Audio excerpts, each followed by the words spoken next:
over here. Stay away from the window. If Mary spots you, it'll be trouble. My son's teacher yelled, pulling me by both hands. I was taken to a separate room alone, having come to the elementary school for my son's class observation. Panic set in as the teacher whispered something unbelievable to me. My name is Mary, 35 years old.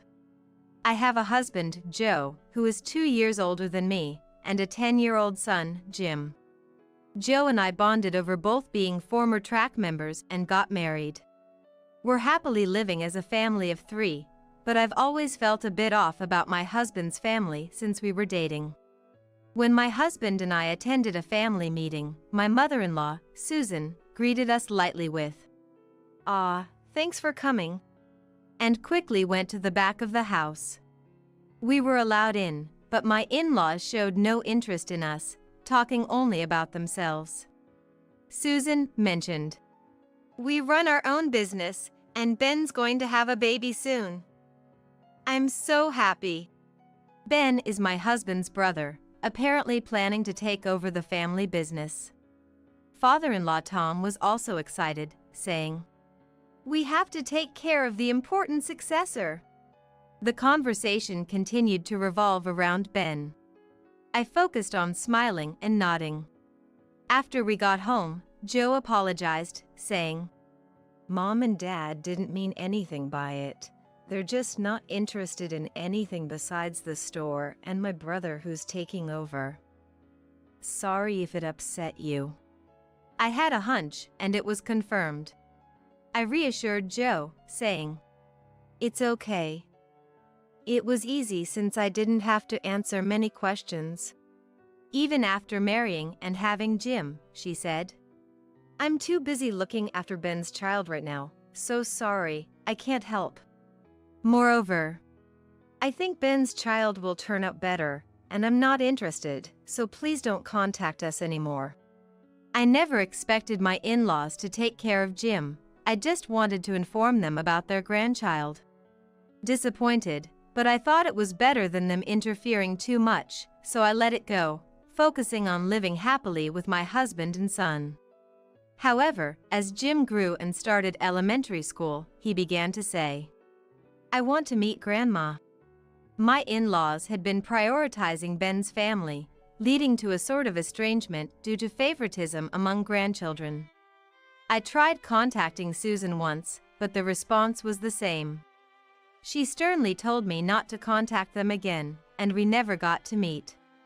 My parents, including my brother, cherished Jim greatly. Jim lost interest in his grandparents and stopped asking to see them. Just as we were forgetting about my in-laws. Out of the blue, they called. I kept their number just in case, thinking it was an emergency. "It's been a while. How are you? How's Jim?" I answered to hear Susan's irritating voice.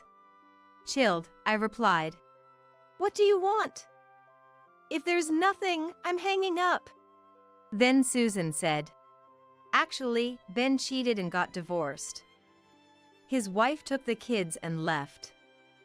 Ben is popular with women. A little cheating should be forgivable, right?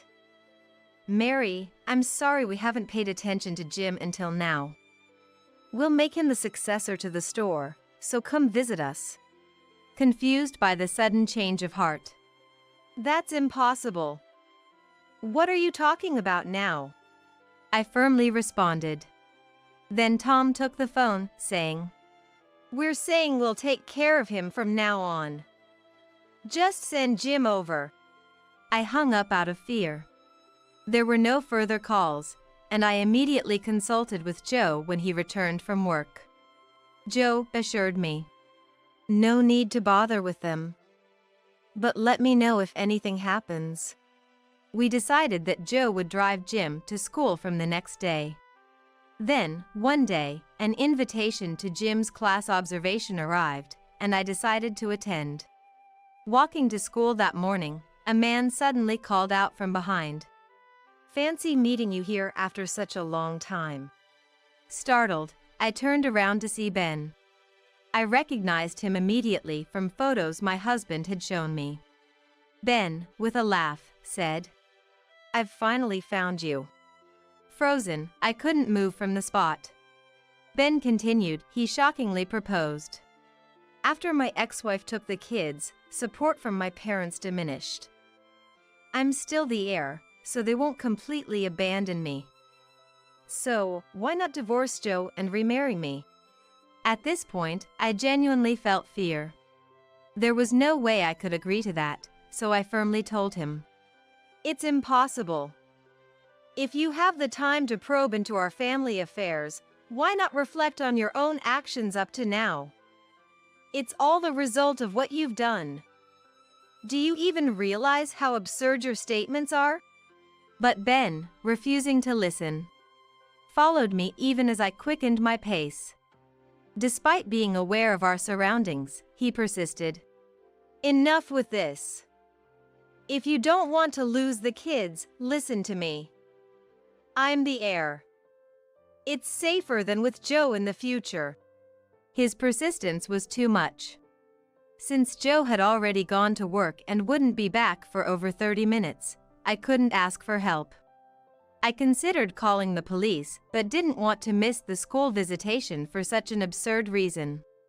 In a split second, I decided to ignore Ben and run. Fortunately, it was the day of the visitation, and the closer I got to the elementary school, the more parents were around. While running, I loudly stated, "If you can't see it yourself, let me tell you. Your affair is why your child went with your ex-wife, right?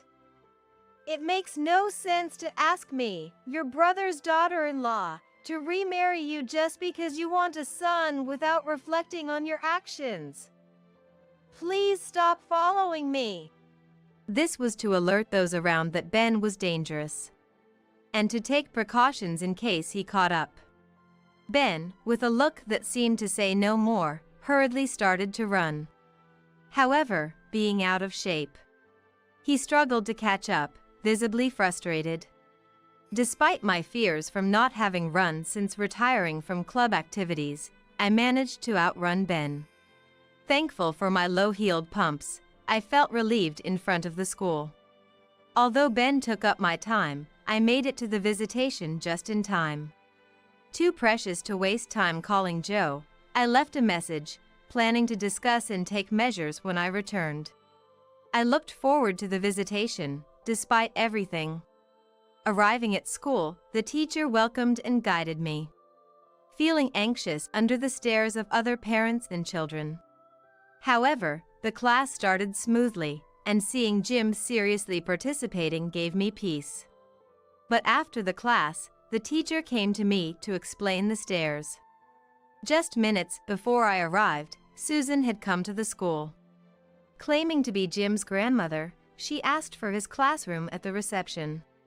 Apparently, he said this to the teacher at the reception desk.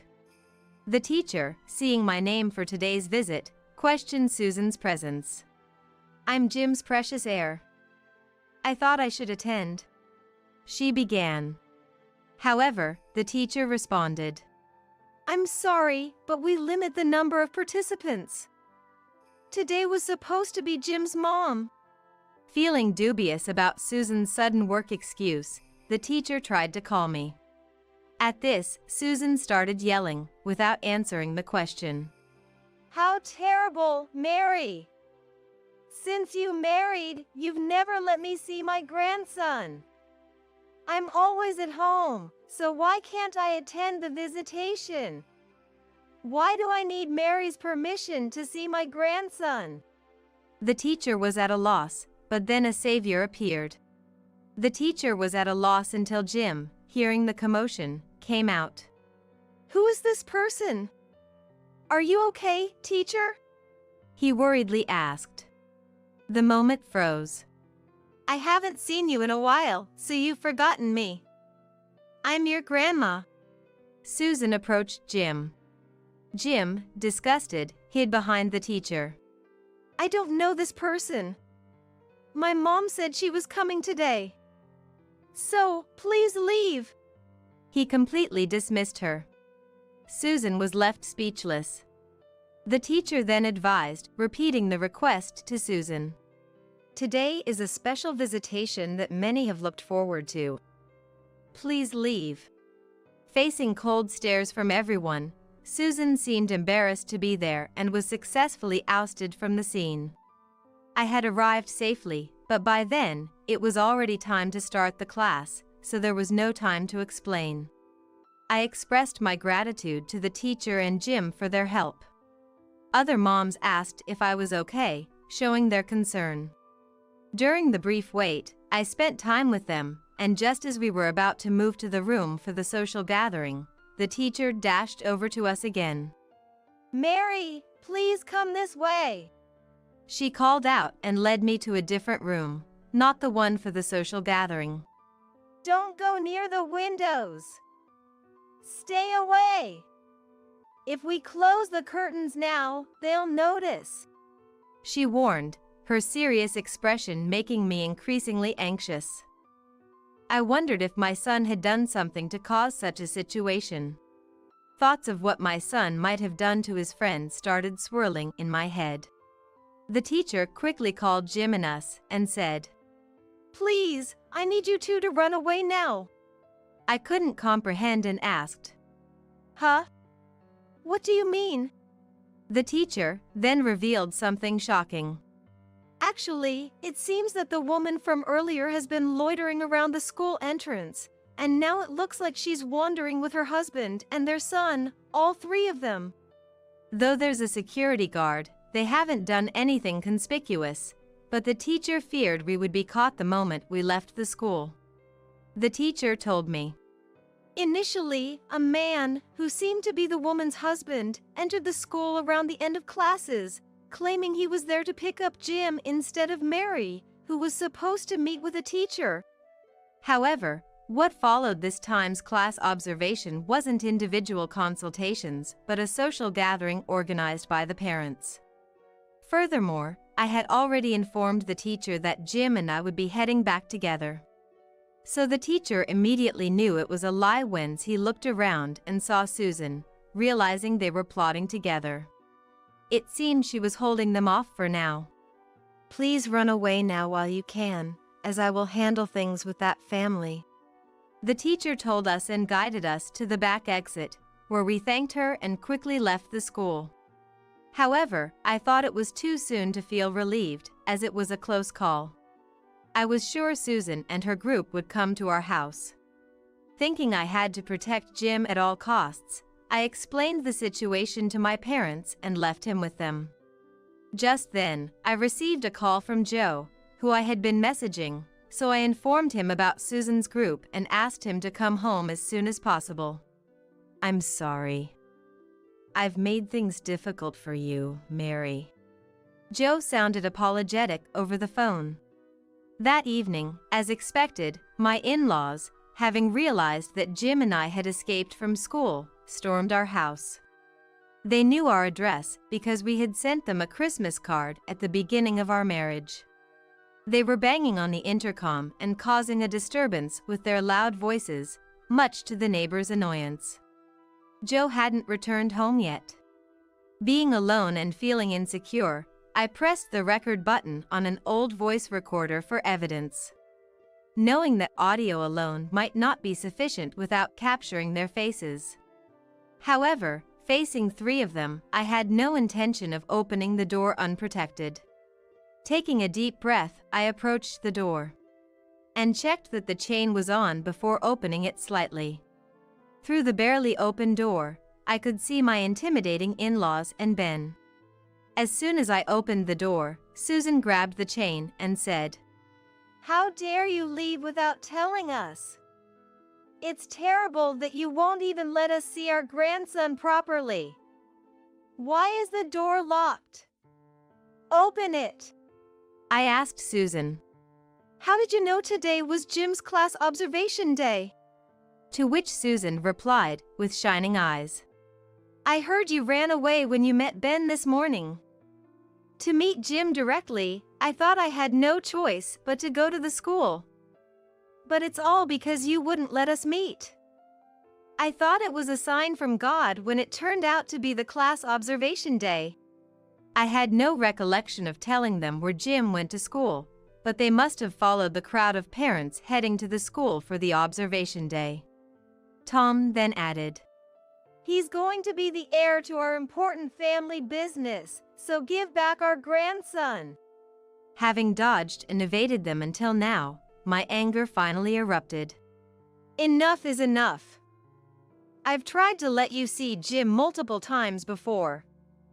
But you were only interested in Ben's son, and I even told you not to contact us anymore, right? It's Ben's affair that caused his son to leave, isn't it? I confronted them with the recorded phone messages I had prepared for this day. Playing the recording, Susan's voice could clearly be heard saying to stay away because Ben's son was more important. Aita said, Jim is currently with his grandparents, so you can't see him. Please, you're troubling us by staying here, so leave. The in-laws were momentarily silent after hearing the recording. Stop lying. Regardless of what happened before, we're here now, aren't we? You're lying about him not being here. We won't leave until you hand over Jim. But soon resumed their loud complaints. They continued to berate us fiercely, and Ben, joining in, threatened, I won't give up until you divorce Joe and remarry me. I was terrified by Ben's incomprehensible demands. Just then, Joe arrived home. The situation worsened with Joe's return. He glared at Ben and demanded, What did you just say to Mary? The in-laws were cowering, but Ben, unfazed, countered, A child needs a mother, right? If I remarry Mary, only the father would change. It would be an act of filial piety. Just write the divorce papers already. Joe, unable to contain his anger, moved towards Ben but then shifted his gaze to a frightened Susan. What are you doing here today? Why did all three of you come together? In stark contrast to Susan, who fell silent under her husband's fierce glare, Ben started laughing. First off, I'll hold Mary back and convince her to marry me. Then Dad and Mom were supposed to go to the elementary school and bring Jim home early from school. Never thought we'd actually get into the classroom observation. It was Tom who shouted out before any of us could respond. Why do you always have to say things like that, you idiot son? That's why you get caught cheating.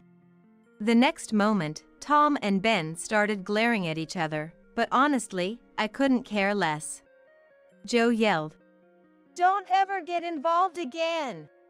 But, as expected, Susan and the others weren't deterred by that. While arguing with Joe, I called the police. The trio, who had been so bold, hurried away from the house the moment they saw the patrol car. While waiting for the police to listen to the voice recorder, I hurriedly contacted my parents. I had asked them to be cautious about the commotion and the surroundings when I left Jim with them, thinking they might actually go to my parents' house. Turns out, my hunch was right, and my parents and brother-in-law showed up at my parents' house. But the angriest of all, my father and brother, were waiting at the front door. The trio, who had boldly rang the doorbell of my family home, were speechless upon seeing my dad and brother, a judo enthusiast and a brother with a boxing background, and fled without saying a word. At least they won't come near our house now. They might have run back to their own house or, still furious, headed to your house. Make sure you lock your doors. My father guessed accurately. Just a few minutes later, the three who came to our house were easily surrounded by the police still nearby. Initially, my in-laws insisted that it was ridiculous for the police to show up because they hadn't done anything wrong. However, after the police clearly stated that kidnapping a child is a serious crime, they went pale. They apologized profusely through the door. I was wrong. But I think it's better for you to marry Ben and leave your child with us. I have experience raising children, and Ben is the rightful successor of Tom's company. It's secure. It's not a bad deal, right? They pleaded desperately, but after I refused, they got angry and tried to force their way into the house, only to be detained by the police. Having submitted all the recorded data collected over the years, a restraining order was issued against the three from approaching us. Exhausted but determined, we decided to move immediately. After having taken care of Jim so many times, I went to apologize to my parents and brother. "I'm sorry for causing trouble because of me." To which my father, mother, and brother replied, and they smiled. "It's okay. Mary, you're not at fault. We're just glad you're safe. Call us if you need anything." On the day of the class observation, I had screamed and run from Ben, causing rumors in the neighborhood that his wife and child had run away from him. People had heard about the commotion at my house and discussed how they tried to take Jim away, leading to their isolation. Once one person cuts ties, companies quickly follow suit, and Susan and her family's self-employment failed, eventually leading to their business closing. Ben, who had been proud to be the successor, got furious about the broken promise and apparently left his parents behind. Without jobs or a breadwinner, my in-laws struggled financially. Having saved little, Ben tried to make a new start, but he continued his affairs. The last time with the wife of an important executive, leading to a costly settlement. Truly, he was responsible for his own downfall. As for Jim, he ended up transferring schools.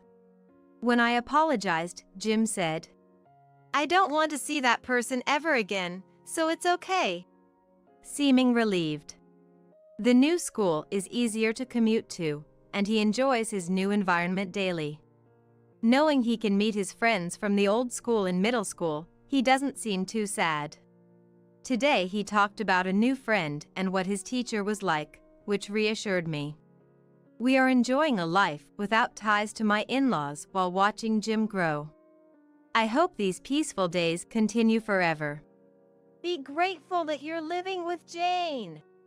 I confronted my sister-in-law Sarah, who was neglecting the care of our wheelchair-bound mother, and she defiantly yelled back at me. Since living with Sarah, Mom looked pale and worn, seemingly shrinking due to lack of nutrition. When I was about to unleash my anger on Sarah, someone else came along. My name is Karen. I'm 29 years old, living with my husband Jack, who is the same age. Jack and I run a cafe together. Jack, a friend since elementary school, had always talked about wanting to open his own cafe since then. He even wrote that his future dream was to manage a cafe in our elementary school graduation album. Seeing him still passionate about the same dream as an adult, I strongly felt I wanted to support him, and that led us to start dating. After graduating from culinary school, Jack trained at a famous restaurant for several years. Meanwhile, I got a job at a popular cafe and learned about customer service. Together, we opened our dream cafe when we got married. However, the area where we opened our shop was competitive, and it was hard to attract customers at first. Didn't get many customers today either. Karen, no point in getting down about it. Let's just keep doing what we can. You're right. Feeling down won't change anything. No matter the situation, we always kept a positive attitude and continued to work hard, gradually increasing our regular clientele.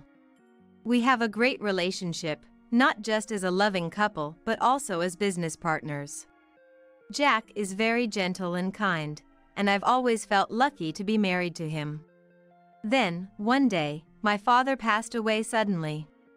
Amidst my grief, I was very worried about my mother.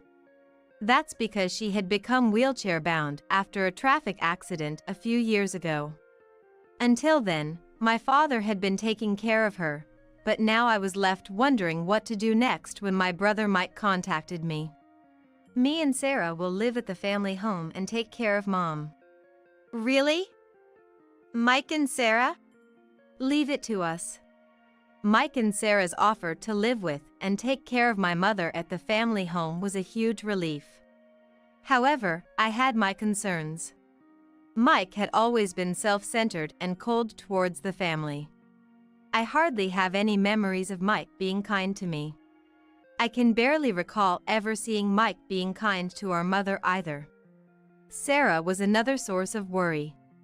Sarah is selfish and very assertive. She had bad-mouthed our decision to start a cafe, predicting it would fail. Cafe management is doomed to fail, isn't it? Stupid. Even when she visited the cafe, she complained. This dessert isn't sweet enough. So, I'm not paying for it. Despite having finished it completely. Given these circumstances, I was nervous about leaving my mother in their care, but it turned out Sarah quit her job to take care of my mother upon moving in. Honestly, I was pleased to hear that. It gave me some reassurance that she was genuinely dedicating herself to caring for my mother. Even if Sarah and I didn't get along, my mother seemed to have a good relationship with her. When the living arrangement was decided, my mother was very thankful to them. But since then, I've hardly been able to see my mother. I tried calling her mobile phone, but it seemed to be disconnected. When I called the family home, Sarah would always say it was inconvenient, making it hard to arrange a visit.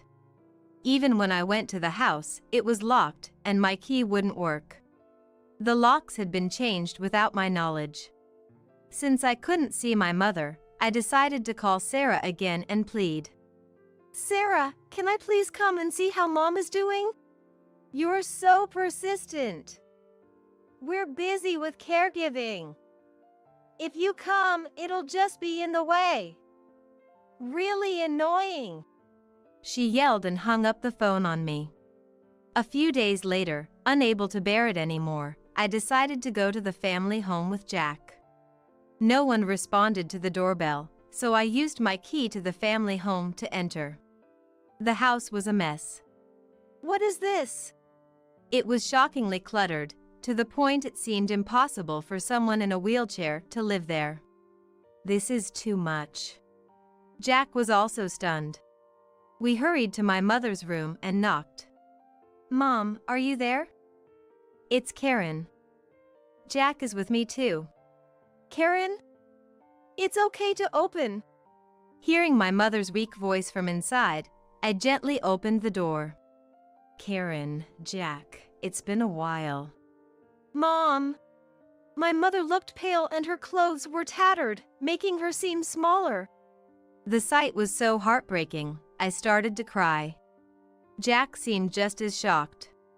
Then Sarah returned home. Making a loud noise, she approached us. Who's here? Karen! Why are you here without permission? I told you not to come. I confronted the yelling Sarah. Sarah, what's going on here? What do you mean? The room is a mess, and Mom looks so run down. What have you been doing, Sarah? Have you been preparing proper meals for Mom? Sarah, unabashed and defiant, shot back. Quiet! You should be grateful just to live together. I sometimes take care of her, so don't complain. Preparing meals is a hassle, so I just make do with whatever. My anger reached its peak at Sarah's attitude, and just as I was about to lash out at her, came a voice from the entrance. I'm home. Mike had returned. I sought an explanation from Mike about the situation, but he only gave a look of annoyance and didn't answer. Mike, are you listening? Didn't you say you'd take care of Mom? Was that a lie? I vented my anger at Mike, but it seemed to have no effect on him. Finally, Mike snapped at me. Shut up! If you have a problem, take Mom and leave. Sarah, agreeing with Mike, sneered. That's right. Jane is no longer needed. just get out already. Here's Jane's stuff. Sarah threw my mother's belongings at me and Jack. Even the usually calm Jack seemed unable to contain his anger. Clenching his fists, Jack then suggested to me, Karen, let's live with Jane at our place. Jack, really? Thank you. I thanked Jack, then turned to my mother. Would it be okay if we lived together? My mother replied, Of course. Jack, Karen, thank you. And so, Jack and I decided to take my mother home with us. Until the end, Mike and Sarah kept saying, Good riddance to the nuisance. Exactly. Now we can live comfortably. Their vile remarks continued. My mother, while upset by Mike and Sarah's behavior, seemed grateful that they had lived together. However, parental compassion had its limits, and she made them promise never to involve themselves with her, Karen, and Jack again before leaving. Both of you, promise not to involve yourselves with me, Karen, and Jack from now on. Mother calmly told my brother and his wife. As if we wanted anything to do with you. That's right. Don't bother asking. We have no need for you anymore. They laughed mockingly at my mother. After moving in with us, my mother quickly regained her spirits. Though she lived in a wheelchair, she could manage most things on her own if she could navigate the wheelchair, except for meals and bathing. While caring for my mother and running the cafe was challenging, Jack's unwavering support made it possible for the three of us to live happily. We were relieved to see my mother's complexion improve significantly. I was troubled by Sarah's words about Jane being no longer needed, and it turned out that all of my mother's savings had been spent. Not a cent left. Absolutely despicable. I muttered, checking my mother's debit card balance. It seemed this had been their plan all along. They had no intention of caring for my mother, they were only after the money. I regretted not stopping it sooner, and my mother regretted not thinking it through. But now that my mother was receiving her pension, we had enough to live comfortably together. I never should have left Mom with those two. I want her to enjoy her life from now on. I made this promise to myself and went to town to buy something for my mother. Upon returning, I made a suggestion to her. Mom, why don't you try sewing or knitting again? You used to make so many things. I encouraged her to take up sewing and knitting, her old hobbies. I've already bought all sorts of materials. Look at all this. Thank you. Maybe I will give it a try. My mother was delighted and started working on her projects right away. Our house, with the cafe next door, made me happy to see my mother engrossed in her hobbies while having lunch in the cafe. Her face seemed to shine. She seemed like a different person than when she was living with my brother and his wife. Look, Karen. I made this bag with this beautiful fabric. What do you think? It's wonderful. Mom, you're so talented. My mother smiled happily when I complimented her. My mother has always been skilled with her hands, making skirts and dresses for me when I was young, which my friends envied. She even gladly made them for my friends. I was very proud of my mother. Suddenly, I realized that housewives living in the neighborhood began to gather around my mother. They all seemed to be enjoying working with their hands. How do I sew this part? You sew it like this to make it easier. Look, like this. Wow, that's amazing. It seems they were learning sewing and knitting from my mother. Thanks to this, the cafe was bustling with customers nonstop. My mother, who loves to chat, seemed very happy, and Jack and I were pleased to see her like this, while also sincerely enjoying the busyness. The cafe was always enveloped in a warm atmosphere, making it a comfortable space. A month flew by since we started living with my mother. Good job today. It was really busy again. It's all thanks to Jane. After closing the cafe, Jack and I started cleaning up. When we heard the door open, "Sorry, we're closed for the day," I began, turning around to see my brother and his wife standing there. "Mike, Sarah, what are you doing here?" I asked them coldly. "It's been a while. Looks like you're making a fortune." This modest cafe is doing well, all thanks to Jane, isn't it? It appears Mike and Sarah had heard about the cafe's popularity and my mother's reputation and decided to come. There's nothing to discuss with you, so please leave. As I said this, my brother and his wife became furious.